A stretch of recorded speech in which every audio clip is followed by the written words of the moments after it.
10 மணிக்கு சாவகாசமா எழுந்திரிச்சு ஒரு நாள் பல் விளக்கிட்டு ரொம்ப நாள் பல்லே விளக்காம அம்மா கிட்ட பொங்கல் பண்ணா ஏமா வடை பண்ணல, வடை பண்ணா ஏமா சட்னி பண்ணல அப்படின்னு தகராறு பண்ணி சாப்பிட்டதோட அருமை. அப்புறம் ஊர்ல ஒரு திருவிழா தேர்னா இவன் தான் அங்க வந்து ஹீரோவா ஃபார்ம் ஆயிருப்பான். பல்லு போன பாட்டியை யாரோ லைட்டா உரசிட்டாங்கிறதுக்காக அநியாயத்தை கண்டு அப்படியே பொங்கி அவனை தூக்கி போட்டு மிதிப்பான். இங்க பொங்கனா பொங்கல் வச்சிருவாங்க.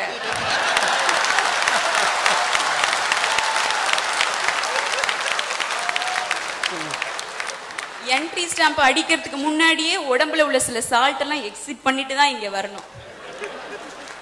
இப்படி ஆட்டு மந்தையில ஒரு ஆடா சொல்றதுக்கெல்லாம் தலையாட்டிட்டு சொந்தமாவும் யோசிக்க முடியாது, சொந்தக்காரங்களை பத்தியும் யோசிக்க முடியாது. இப்படி எல்லாம் கஷ்டப்பட்டு காணி நிலத்தை வாங்கி ஒரு வீட்டை கட்டுறதுக்குள்ள அவனோட கால்வாசி ஆயுசு போயிடுதுங்க. இது லட்சத்துக்கு 2 கார் வந்துரும் போல இருக்கு நம்ம ஊர்ல. இதுல வந்து கார் வாங்கறதுக்கு இவன் படுற பாடு இருக்கு. அப்புறம் ஒரு பொண்ணை கட்டுறதுக்கு முக்காவாசி இருக்கிற மிச்ச ஆயுசும் போயிடுது. அவ்வளவு கஷ்டமா இருக்கு. கல்யாணம் மாலைக்கு சொல்ல வேண்டியதானே.